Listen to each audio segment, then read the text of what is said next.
He pardoned them because he wants people to know that if you commit crimes on his behalf, he's got your back.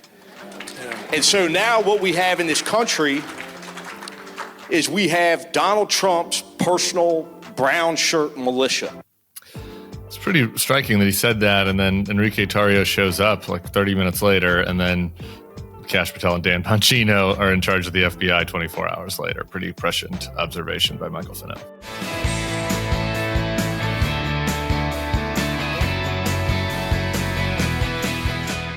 Hello and welcome to the Bulwark Podcast. I'm your host, Tim Miller. It is Monday, February 24th. We are in the Upside Down. One of my competitors in the podcasting space, the borderline literate Dan Bongino, is taking over as the Deputy Director of the FBI. So that is our big news item for this Monday, and I'm happy to be here with Bill Kristol to discuss it. How you doing, Bill? I'm fine, Tim. Yeah, I don't really follow Dan Bongino that much. I said in Morning Shots that I thought he was one of the more clownish of the Trumpists. Was that unfair? No, that is not unfair. And we're about to just listen to a little clip from him that's going to show it. And we're going to get into more in the second part of this podcast. I interviewed Jared Polis at the Principal's First conference, which ended up having a lot of drama and fireworks, more so in the past 5 years. So we'll get to that in a minute. But first up, let's test your theory that Bongino is one of the more clownish Trumpists, and listen to a clip from his podcast. The thing that matters is what? Chat. What matters? Anyone? Power. Power. You can see what I'm mouthing. Power. That is all that matters. No, it doesn't, Dan. We have a system of checks and balances. That's a good one. That's really funny. That is really funny, having checks and balances. And then I've got another tweet for you that he sent recently. The irony about this for the scumbag commie libs is that the cold civil war they're pushing for will end really badly for them. Libs are the biggest pussies I've ever seen, and they use others to do their dirty work.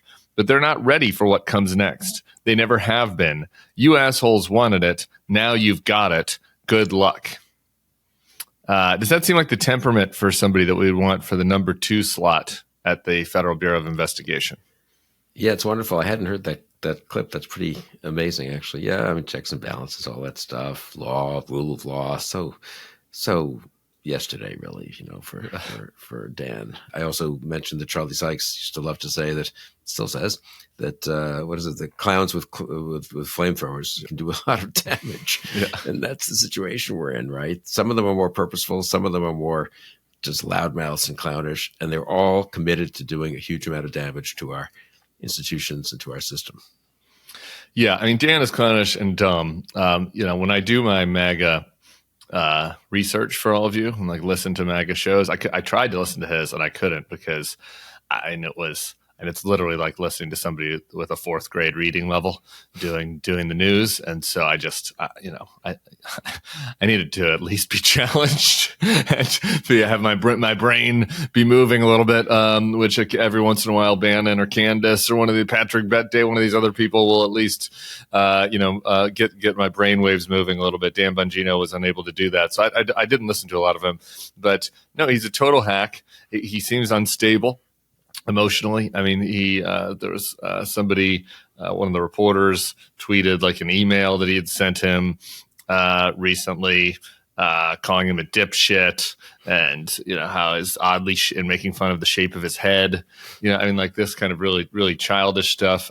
You can see just when you watch him, his temperament is just the opposite of even keel. He doesn't know his way around the building. I received a text this morning from somebody that said that the top 2 people now have no idea how the FBI works. They don't know the rules and the policies that make the place work. They fired and forced to retire people 1 to 2 levels down. So all of that, combined makes for a pretty, I think, ominous setup. And I think the best case scenario is that they are, that it's just like a comedy of errors, but I don't. That's probably hopium at this point. It could be. I fight these 2 different interpretations in my own mind. One, they're such clowns; it's all going to blow up, and they'll do some damage. But its institutions are somewhat deep. They may not have enough time to do huge amounts of damage. and in a way that Trump will be suffered when they all make obvious mistakes and do things that even the Republicans who so desperately want to get along with Trump can't quite defend. That's part of me thinks that, and part of me thinks, what are you kidding yourself, Bill? I mean, they're just everything, Republicans will stick with all of them. They confirmed Patel. I haven't heard, you've been following this more closely this morning than I have. I haven't heard a whole lot of complaints about Dan Bongino being the deputy director of the FBI from a party that once claimed to care about law enforcement and so forth. And again, having people who are unqualified, inexperienced, don't know what they're doing is in a way a feature, not a bug, right? If you're an autocrat, you want people who are totally dependent on you, who have no independent standing, who have no stature, because if they have standing and stature, they might resist a couple of things, and they might get some of their colleagues to resist. And if General Milley, I remember this from 2020, if he had when he threatened to resist Trump, basically all the other chiefs said, well, we're quitting if he quits, because you know what? They'd known Milley for 20 years, right? He was a 4-star, they were 4-stars. Similarly with sort of the senior law enforcement types and senior people in every area, obviously. And that's why they want people like Patel and Hegseth and Bongino. The only pushback I've seen, and it's TBD on whether this was actually pushback. There's some reporting this morning on this, but the FBI Agents Association, the union, had put out a statement about an hour before Bongino was made public. And so I don't know if it's known at this stage whether this is was an intentional leak or just very bad timing and bad luck for them. But it's a long statement, but it was talking about Patel, and it was a message to agents. And they said that they had brought two main concerns to Kash back in January when he was the nominee, had not yet been confirmed. The first was they said that they want the deputy director to continue to be an onboard active special agent, as has been the case for 117 years for many compelling reasons, including expertise and trust. The other thing was they wanted all of the agents to be given due process if there's going to be firings over the Trump investigations. They write this: on both points, Director Patel agreed. So noteworthy, I think, that Trump announced this, not Patel. And I think, here we are just again with Kash having, I think pretty clearly, it's alleged, it's reports, et cetera, but seems to have lied during his confirmation hearing about his involvement in the firings, and now seems to have either lied or been unable to follow up on his promise to the people that are going to work for him about having a competent active agent as his deputy. I guess that competent active agent probably was not pro January 6th insurrection, and probably not would not defend the truth of the big lie about the 2020 election. And therefore, Trump and some of his people there insist on those two things, I think, for any senior post. So it trumps, so to speak, everything else, I guess. Our ads today are all about preparation.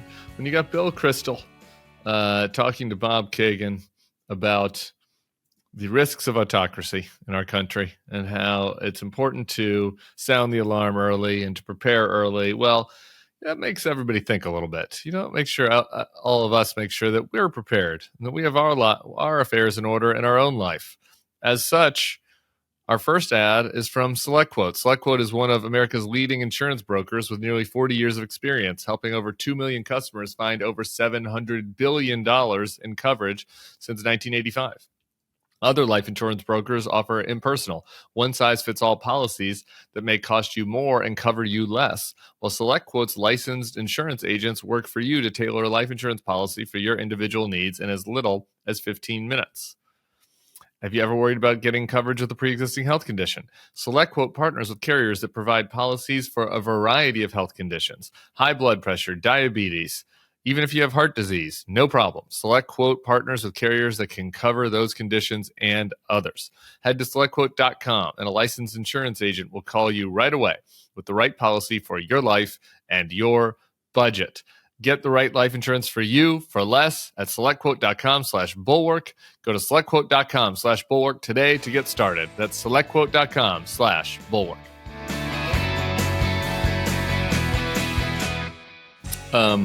The other thing that you'd mentioned Millie, and that just reminded me, the news is happening so fast. I guess I don't even know if we got to this on Friday because it might have been after we taped the pod. But there also was the purge of generals over at the DoD. We now have a new chairman of the Joint Chiefs. It was a 3-star general with the nickname Raisin Canes, who seems to have been a big Trump fluffer. And then there were a couple of other changes made. There's not been, at least that I've seen yet, any actual rationale for the firings and the changes. And so I don't know. I wonder if you have any thoughts on the purging over at the DoD. No, I mean, I talked to a couple of defense types when it happened. It happened around 7 p.m. Friday night. I was actually at the principal's first reception and chatting as it happened with a military officer who was there in his personal capacity in civilian clothes. But he introduced himself and we were chatting and he was being pretty discreet. And I remember as I left him, we talked for 5 minutes and I said, well, it's about 7 p.m. Friday. Don't you think this is probably when they fire, Brown and everyone else, right? I mean, this is like, aren't they big on Friday night firings? Yeah. And he laughed sort of nervously, and we agreed, well, yeah, I guess nothing had happened at this moment as we were talking. We didn't think. And I actually ended up leaving the reception about 20 minutes later and looked at my phone, and there it was. It's as Bob Kagan said when I talked to him yesterday on the Sunday Bulwark podcast, it's about the firings, not about the hirings. I don't know much about General Kane. Maybe he'll be fine, maybe not. There are a couple of questionable things. The main thing is he has no independent standing. He was in the Guard after he'd been in the Air Force. He went back into active duty. He worked in the Biden administration, kind of amazingly, as the main military contact at the CIA. But he's not a 4-star. He's not someone who's had a combatant command or been chief of staff of one of the services. Those are the two things that the legislation says the chairman should have been, one or the other. Now, the second provision of the legislation is the president can waive this when it's in the national interest. But why was there no one who had been a combatant commander or a chief of one of the services who could have replaced General Brown? Or why are we replacing General Brown anyway? Trump said nice things about him in his statement. So it's all inexplicable unless you assume that they want someone who is much more beholden to them than any of the actual generals who'd been around for a while, who'd served under administrations of both parties, who had kind of independent standing would be. And then, of course, they fired the JAGs, which I think people who followed this stuff more closely than I do thought was maybe even more striking and startling. Never happened. Never is how you just wipe out the JAGs for each service. So you then are going to be interviewing and appointing JAGs whose guidance is going to be, presumably, but I think I can say this with some confidence, whatever Trump orders is lawful. So none of that kind of complicated, I have a question about this. You got to be a little careful the way you formulate this here at the White House. I think we need to go back, Mr. Secretary, to the White House and say this isn't an appropriate way to formulate an order to the military. None of that. None of that. Well, just think about the type of resumes you're going to get for the JAG job. I mean, this is not my area of expertise, but just like using common sense. Right. It's like you have the new Secretary of Defense that has called them Jagovs, that has, impugned their integrity and motives, that said that these sort of legal officers were hurting our war fighters' fighting capability, and then it's just kind of a mass firing of all of them, and now it's like, okay, now we're going to be interviewing people to replace them. Like who's the types of person that is going to want that job? Right. Is not, at this point, like I would assume, is going to be people that are on board with anything goes. This is one of the hidden costs, in a way, second order costs. What the right way to say it is, consequences of Trump and Trumpism here is that the kind of people who are going to be staying in the government, some will stay as patriots, I think, and try their best to mitigate the damage. Others will stay just as they'll stay. But people who can leave may well leave. I've heard personally about 2 youngish mid-career officers. They don't want to serve. I mean, they may stay because they're patriots and they've risen pretty far in their respective services, but they don't want to be in some chain of command. They're not high up enough to be directly dealing with Hegseth, but with Pete Hegseth and with the kinds of quality of officers and civilian types who are coming in to the Pentagon. The military is going to be a little harder to simply reduce to loyalists than the civilian types, but they're going to work pretty hard at it. And it's not going to happen overnight, but 2-3 years from now, the people who will have been promoted, the people who will have acted in such a way so they can get promoted. I mean, I think it's very damaging. And this is true not just in the military, obviously. I think the brain drain from the government, but also the character drain. I don't know if that's not a word, I guess, but a term. But if you know what I mean by that, the quality of people leaving or not coming in is really going to affect just the quality of our governing institutions and the personnel in them for quite a while, I'm afraid. No doubt. You mentioned your conversation from yesterday with Bob Kagan. We'll put it in the show notes here. We're doing kind of the Sunday Substack conversations for folks that don't want the 2 days off, need something every day, and I haven't had a chance to watch the whole thing yet. But some pretty, I think, alarming warnings, to put it mildly, from Kagan about the path we're on. I'm just wondering what struck you the most from the conversation. Yeah, just what you say, that, I mean, we all want to believe it can't happen here. We want to say, oh, geez, it's worse than I expected, but there's still these guardrails ahead, and there are, and we shouldn't, exaggerate it, I guess. But boy, I mean, if you had said 5 weeks ago, was it 5 weeks now? I can't even keep track. Less than 5 weeks, right? That all the guardrails that had been trampled would have been trampled, and the Republicans in the Senate would have gone along with these nominees, and the kinds of things that these nominees have said didn't come back to bite them, and the lying, as is the case, I think, with Patel. But everything Trump is doing, and then, of course, the betrayal of Ukraine. If you had said all of this within 5 weeks, I mean, maybe that's it. Maybe everything else now sort of stabilizes at this level, but why not? Isn't the safer assumption to assume that the pattern continues and goes ahead? And that's Bob's main point. If you think 3, 6, 9, 12 months out, unless we can really stop this and then reverse it, we are looking at a very bad situation. Did he have any tangible recommendations? He just was struck, and I say this in the morning shots this morning, that, I mean, it's so, on the one hand, they're very strong. Trump and Musk wreaking havoc. He did win the election, not by a huge amount, but they've got control of Congress. Nothing can be done. On the other hand, they have control of Congress by 4 votes in the Senate and 2 at the current moment, I think, in the House. I think it's be 3 when they have a special election. Is it that impossible for 4 Republican senators to stop to step up and stop autocracy in the United States? Is it impossible for 3 House members, some of whom care a lot about, just take Ukraine as one issue, to say, I'm sorry, I'm not voting for an appropriations bill that doesn't fund Ukraine. That's it. I'm for Fitzpatrick from Pennsylvania. I'm Mike Turner from Ohio. I'm someone serious who's done a lot for Ukraine, cares a lot about Ukraine, I think, sincerely, and is really invested in it in terms of learning about it and so forth. I don't know. Is it that much for them to do? So in a way, part of me thinks, I don't know. It's a big steamroller, but it's a fragile, this isn't a good metaphor, but you know what I mean? Yeah, it's a fragile steamroller somehow. Yeah, I do wonder. I mean, at some level, if we get into the real dark place, there's some tension between, like, the fact that the Congress can't do anything or won't, in the case of the Republican Congress. Does that impede Trump, or just kind of actually allow him to further consolidate power, right? Because there's nothing, happening over there. I mean, there's some discussions already this morning about the budget. Mike Johnson was supposed to pass the budget today. We'll see if it happens. But, like, I don't think that they're going to be able to pass anything. Like, I'm going to have to believe it when I see it. Like, I don't think that these guys can pass anything. I don't think they have the votes for anything. And maybe I'll be proven wrong on that. But if that does come to pass and it's just chaos on the Hill, obviously that slows down Trump's agenda at some level, but maybe not in these power ministries, right? And maybe not on the democracy, rule of law side of things. No, that's a good point. I mean, the chaos is better than submission. But sure. There's a limit to what it can do and what it can accomplish. And what it can accomplish more of is in some of the programs that it can keep, current budget levels, presumably, or prevent Trump from institutionalizing some of the changes he wants to make. But I agree, in the power ministries, he has so much more power because, in foreign policy and defense, he has an awful lot of ability to make stuff happen, and in immigration and law enforcement to a slightly lesser degree. So ultimately, we can't depend on simple chaos and pebbles in the road and little mountains. What's the word I'm looking for? Molehills ahead of them. Yeah. There needs to be an actual willingness to stand up to Trump at some point, and sooner rather than later.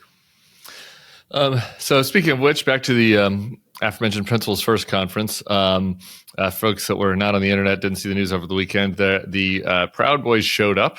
Enrique Tarrio showed up, and Ivan Raiklin, some others, to the conference. Then the next day, there was a bomb threat that was sent in by somebody that mentioned you by name, Bill. Actually, I didn't get mentioned, so I guess maybe not. They're not a podcast listener. Mentioned several other folks. Obviously, it ended up being fake. But the interesting thing about it for me that I think is worth discussing, the January 6th cops were there. Gil Ganell got the Courage Award, and they had a panel with Harry Dunn and Michael Fanone. And Fanone said this before the Proud Boys had shown up. This was him on stage just a little bit before he realized that these guys were going to show up and try to create a stir. Let's listen to Michael Fanone.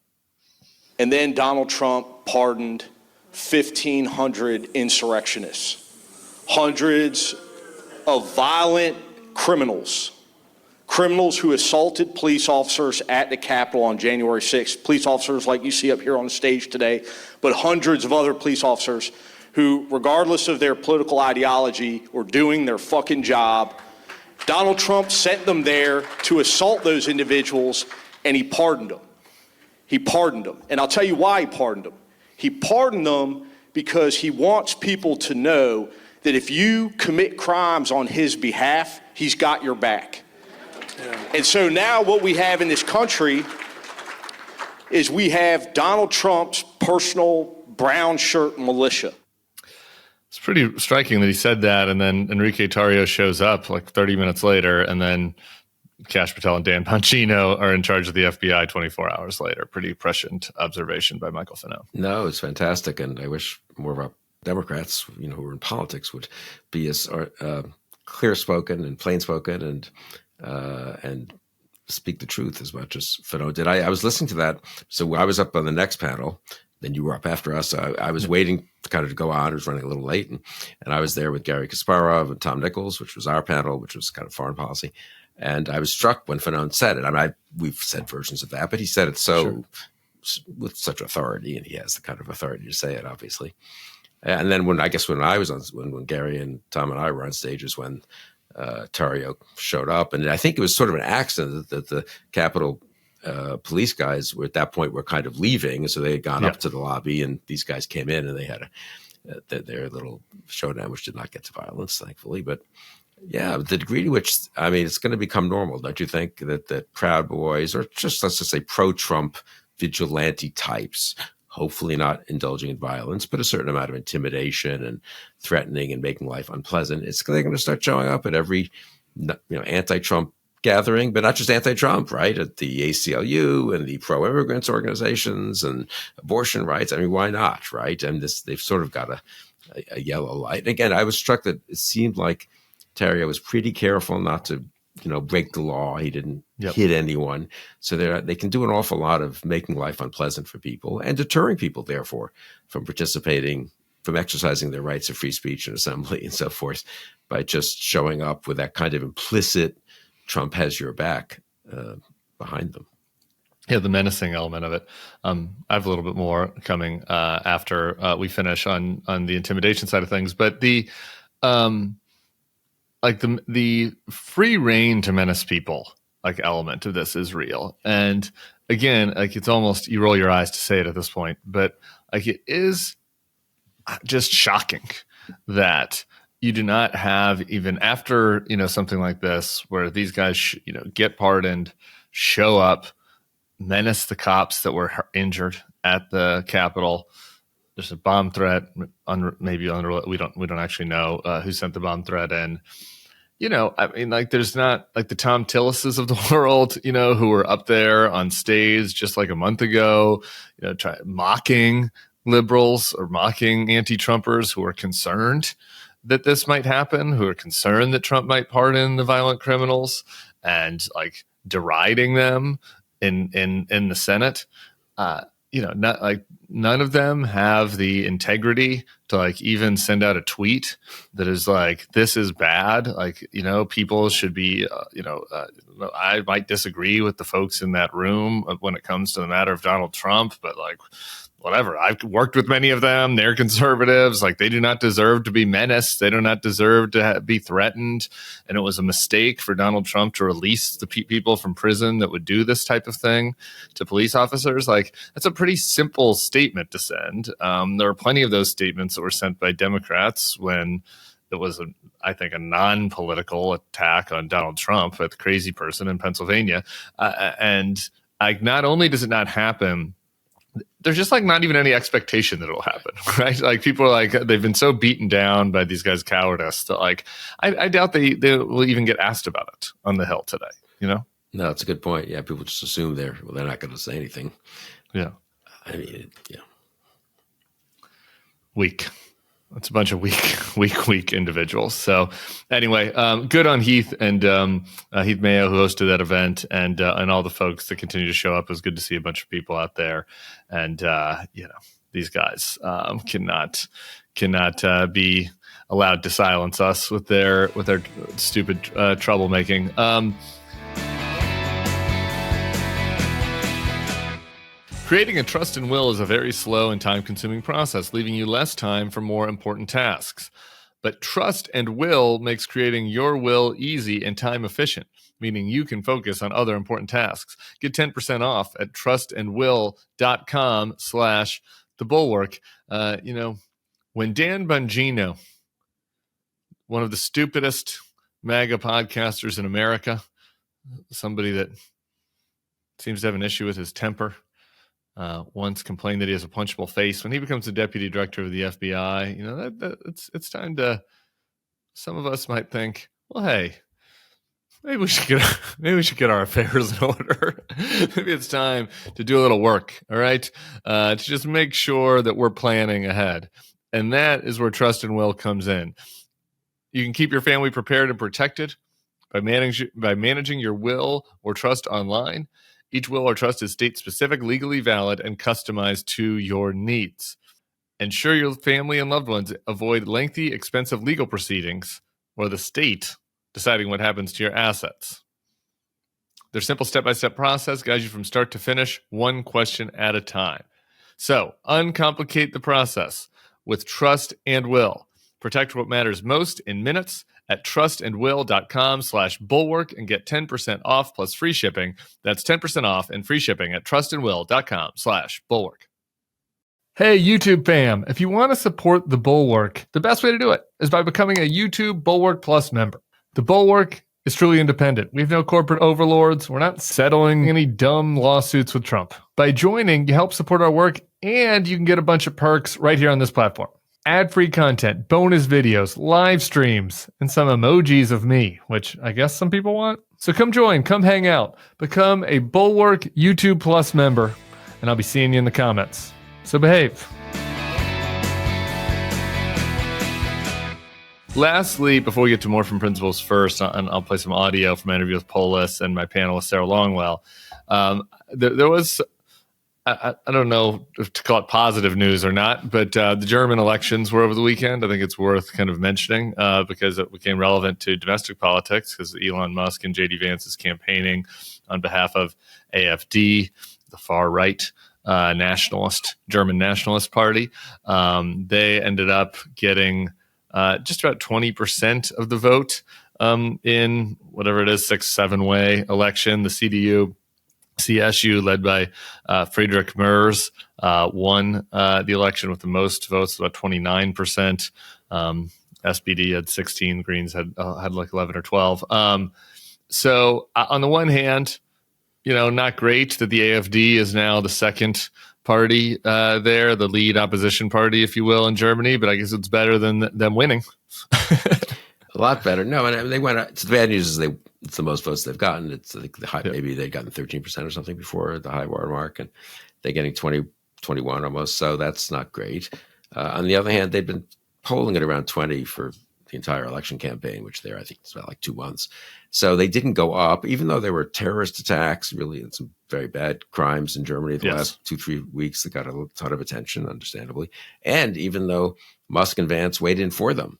And so it turned out that actually the German voters, to their credit, were not particularly moved by Musk, doing videos into the AFD conferences, or Vance speaking in Munich and in effect endorsing the AFD. And so that's a good sign. And there'll be a coalition government of the center, very not like the current coalition government of the center, except with the Christian Democrats on top and the Social Democrats second, as opposed to the way it is now.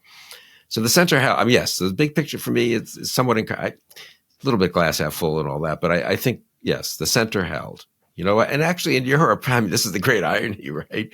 We're supposed to be the strong country, the bastion of the West. These other Europeans, God knows, when I was a kid, the communist parties were getting 30% of the vote there, and then they were all wusses and they didn't want to fight enough, and they don't spend money on defense and blah, blah, blah, blah. And you know what? Basically in Britain, France, Germany, Italy, a little complicated, but not as pro-Putin. Central and Eastern Europe, certainly the Scandinavian countries and the Baltic countries. The center is holding. I wish it were holding here. Yeah. And the other thing is, to your point about Musk's campaigning there, and we'll see. These guys are going to use more nefarious methods to get involved in other countries' elections going forward. They're going to do more of what the Russians did in our election, to be honest, social media kind of campaigns, that sort of stuff. And this was, I think that, I don't exactly know. People that are in Germany were saying that the X, the For You page on X was pretty favorable to AFD, and so maybe there was some algorithmic monkeying around, but maybe all that stuff will continue or grow. But in the meantime, these guys aren't popular in most other countries, right? They do not like Trump. They are growing to hate Musk. And JD Vance is a zero, right? And so you're seeing this a little bit in TBD in Canada, but I've done several interviews with friend JJ McCullough and I was at a conference with some Canadian political experts recently, and a month ago the scene was that the conservative candidate Pierre was kind of a shoo-in, right? That everybody's so upset with Trudeau and inflation and a lot of the stuff that impaired Biden, but then also just he'd been in for so long and it's time for a change. But the Trump involvement in Canada, you've seen those polls start to narrow. And now it's a little less certain, actually. It's possible that Trump's bullying of Canada might backfire. Right. I don't know whether him and Musk actually really care that much about whether these other countries have right-wing parties or if it's just a big social media game. But it is noteworthy that now we've seen that the trend of them being unable to make a positive difference or maybe even harming the candidates of choice now in a couple places. Yeah, the way I put it, if you include the U.S. in this, is there's clearly a backlash against Trump, Musk, Vance, and what they're doing and how they're doing it. It's not going that well for them. And as the results come in, I think the backlash could get stronger. So that's the good news. And it's a healthy backlash. It's not kind of idiotic or radical left-wing backlash. It's just could we just have functioning government institutions and a decent liberal democracy here and support our friends and be hostile to people like Putin? So the good news is there is that movement, I think, here at home and maybe around the world, actually. The bad news is how much damage can they do before that movement, has political effect, both internationally and at home. It's sort of a race between the increasing revulsion really against Musk and Trump and the willingness to begin to abandon them maybe by some of their voters and some even conceivably some Republican elected officials. But it needs to happen. Yeah. But the damage is being done in real time, obviously, both internationally and at home. And that's the situation we face. And I do think, I try to make this point in Morning Shots, Larry Diamond, the Stanford political scientist, makes this point. It's kind of important to move earlier rather than later. The autocracy just becomes embedded too much at some point. And people can say, 26 elections are going to be good. Well, I don't know. After 18 months of Musk, of Patel running the FBI and Bondi running the Justice Department and Kristi Noem running DHS and all kinds of information operations and other use of law enforcement to tilt the playing field, maybe calling in the military on some fake, domestic necessity and so forth. I don't know. I think you can't just count on, don't worry, public opinion is going to ultimately move in the right direction and public opinion will be reflected 100%. That's not the institutionalization of the autocracy. This is the point Bob Kagan made, is a real danger. All right. Well, that's an uplifting place for us to end. Thanks so much, Bill Kristol. We'll see you back here next Monday.